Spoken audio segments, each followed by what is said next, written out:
Hey guys hi, आज एक बहुत इंपॉर्टेंट सवाल के बारे में हम जवाब ढूंढने वाले हैं जिसका बहुत ज़्यादा डिमांड मुझे आया था आप लोगों से। मैंने जैसे एक शॉर्ट किया था, उस शॉर्ट में बच्चों ने बताया कि सर एक थोड़ा सा आप डिटेल में समझा दीजिए कि जो सीबीएसई का 5 सब्जेक्ट रूल है वो है क्या, ठीक है, और ये कितना मायने रखता है। ठीक है गाइस, तो 5 सब्जेक्ट रूल में होता क्या, मैं आपको एक बेसिक आइडिया देता हूँ, उसके बाद फिर आपको डिटेल में एक्सप्लेन करता हूँ। बेसिक आइडिया ये कि भाई आप अपनी मर्जी का जो 5 सब्जेक्ट है वो 5 सब्जेक्ट चूज कर सकते हो परसेंटेज निकालने के लिए। आपका अगर आपके 6 सब्जेक्ट है, 7 सब्जेक्ट है, उसमें से बेस्ट 5 सब्जेक्ट आप निकालकर अपना परसेंटेज बता सकते हो। बट ये जो बात मैंने अभी कही गई, ये बहुत बड़ा धोखा है।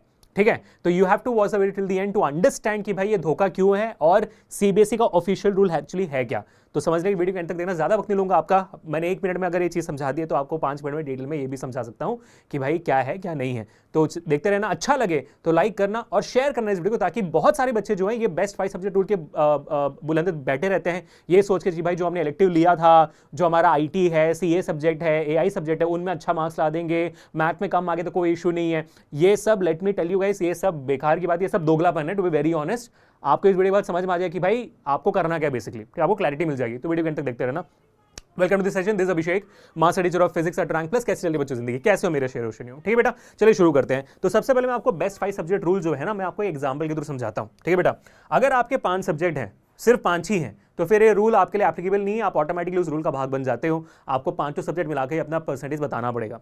और जैसे आपके पास 5 से ज्यादा सब्जेक्ट हो जाते हैं, 6 या 7 के हो जाते हैं, then what's gonna happen, let me tell you. ठीक है, मान लीजिए कि आपके पास 6 सब्जेक्ट है गाइस। ठीक है, 1 2 3 और ये 4 और ये 5 और ये 6 सब्जेक्ट है। अब 6 से ज्यादा 7 भी हो सकते हैं, कुछ बच्चे 7 सब्जेक्ट भी लेते हैं। ठीक है, अब इनमें जो होगा, आई एम प्रीटी श्योर आपका एक फर्स्ट लैंग्वेज होगा और एक सेकंड लैंग्वेज होगा, है ना। आपका फर्स्ट लैंग्वेज एक होगा, एक और आपका होगा सेकंड लैंग्वेज।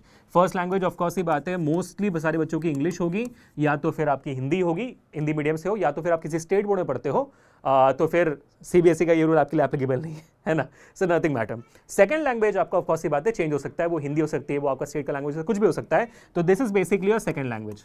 ठीक है, this basically your second language. अब इसके अलावा आपके 3 मेजर सब्जेक्ट होते हैं। कौन कौन से 3 मेजर सब्जेक्ट होंगे? साइंस होगा, मैथ होगा, एंड ऑफ कोर्स ये बात है एसएसटी होगा। और इसके बाद आपका एक इलेक्टिव सब्जेक्ट होता है। For the sake of this discussion in this session right now, let's consider as IT. IT मान लीजिए आपका जो है इंफॉर्मेशन टेक्नोलॉजी, आपका हमने यहाँ पर इलेक्टिव सब्जेक्ट यहाँ पर आईटी को चूज किया हुआ है। अब 5 सब्जेक्ट रूल ये कहता है कि आप लोगों को अपना परसेंटेज बताने के लिए, अगर आपके मान लीजिए जो अपना परसेंटेज बताने के लिए जाओगे, तो आपको अपने लैंग्वेज सब्जेक्ट्स को कंसीडर करना ही करना है। ठीक है, जो भी आपके लैंग्वेजेस हैं, स्पेशली इंग्लिश को तो डेफिनेटली कंसीडर करना है आपको। ठीक है, फर्स्ट लैंग्वेज जो भी आपकी होगी, इंग्लिश को आपको डेफिनेटली कंसीडर करना है। सेकंड लैंग्वेज को भी कंसीडर करने का सीन बनता है।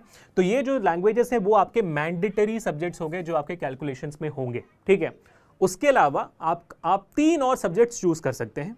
अब वो 3 कौन सा होगा? मान लीजिए ये दोनों तो आपको चूज करना ही था, तो ये तो आपके पिक्चर के बाहर निकल गए। ठीक है, ये तो आपके पिक्चर के बाहर निकल गए। अब बचा ये 4। ठीक है, 7 सब्जेक्ट चूज किया तो फिर ये बचा होगा 5। ठीक है, अब उनमें से आप देखिए कि आपको मार्क्स इसमें ज्यादा आए हुए हैं। जैसे मान लीजिए साइंस में आपको 80 आउट ऑफ 80 आ गया बोर्ड्स में। ठीक है, मैथ में भी आपको 80 आउट ऑफ 80 आ गया। एसएसटी में जाकर मान लीजिए आपको 70 आउट ऑफ 80 आया हुआ है, लेकिन आईटी में भी आपने फोड़ दिया, 80 आउट ऑफ 80 आ गया। ठीक है, तो आप दिल से क्या चाहोगे कि ठीक है भाई, हम ये ना एसएसटी को निकाल देते हैं हमारी कैलकुलेशन से, मैं ये वाला जो मेरा सेट है, ये सेट के नंबर्स बता देता हूं। तो मेरे पास 3 सब्जेक्ट्स और हो गए, तो मेरे पास 5 सब्जेक्ट्स हो गए जिनका कैलकुलेट करने के बाद जो मेरा परसेंटेज बनेगा वो परसेंटेज अच्छा बनेगा।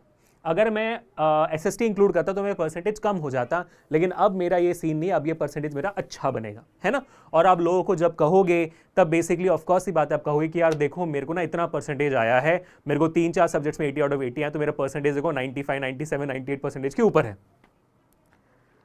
अब पॉइंट यहां पर यह है कि बस ये जो 5 सब्जेक्ट रूल है यहीं पे खत्म हो जाती है। इनका इस्तेमाल सिर्फ लोगों को बताने के लिए हो सकता है कि हाँ यार ठीक है, मेरा परसेंटेज इतना है। इसका कोई भी और ऑफिशियल इस्तेमाल नहीं है guys. What I am trying to say here is, और मैं आपको यहां पर प्रूफ से दिखाता हूं।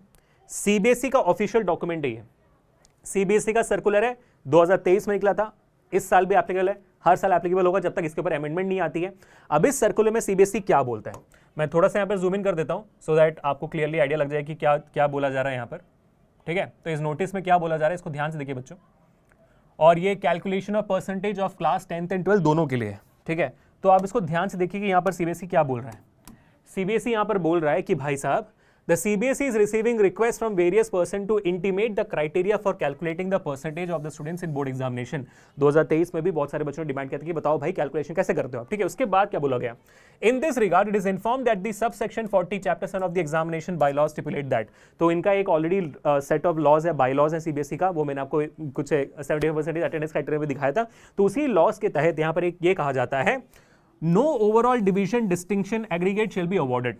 सीबीएसई पहली बात 2023 से कोई भी मेरिट लिस्ट नहीं निकालती है, कोई टॉपर लिस्ट नहीं निकालती है, कोई भी ग्रेड्स नहीं देती है, कोई भी परसेंटेज नहीं निकालती है, नहीं बताता है कि भाई रैंक नंबर 1 कौन है, रैंक नंबर 2 है, कोई भी जो डिविजन है वो सीबीएसई आपको नहीं देती है। 2023 से ये बंद हो चुका है, टॉपर रैंकर लिस्ट सब बंद हो चुकी है, ठीक है। तो सीबीएसई आपको ये कोई भी चीज प्रोवाइड नहीं करेगा, परसेंटेज भी आपको खुद ही निकालना पड़ेगा, आपके मार्कशीट में, आपके पासिंग सर्टिफिकेट में आपका परसेंटेज नहीं आने वाला है, सिर्फ मार्क्स आएंगे, ठीक है, पहली बात। दूसरा, also if a candidate has offered more than 5 subjects, the decision to determine the best 5 subjects may be taken by the admitting institution or employer.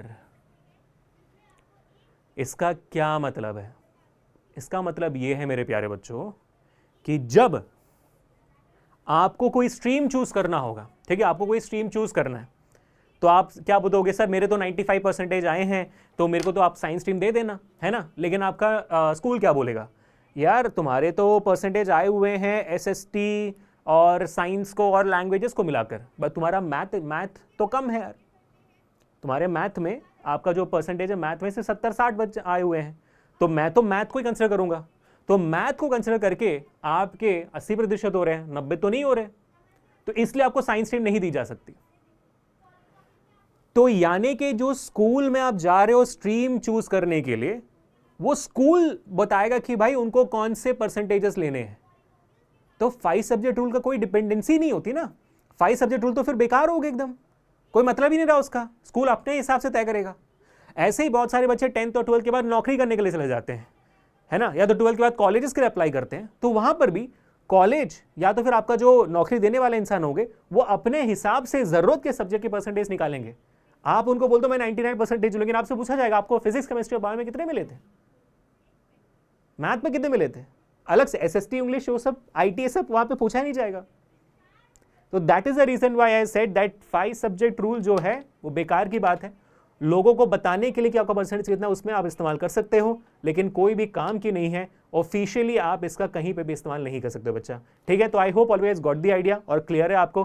That's all I want to tell all of you guys. अगर आपकी इससे related कोई भी doubt हो तो direct में comment section, कोई भी डाउट हो कमेंट सेक्शन में बताना, एंड प्लीज मेक श्योर कि इस वीडियो को आप शेयर कर रहे हो।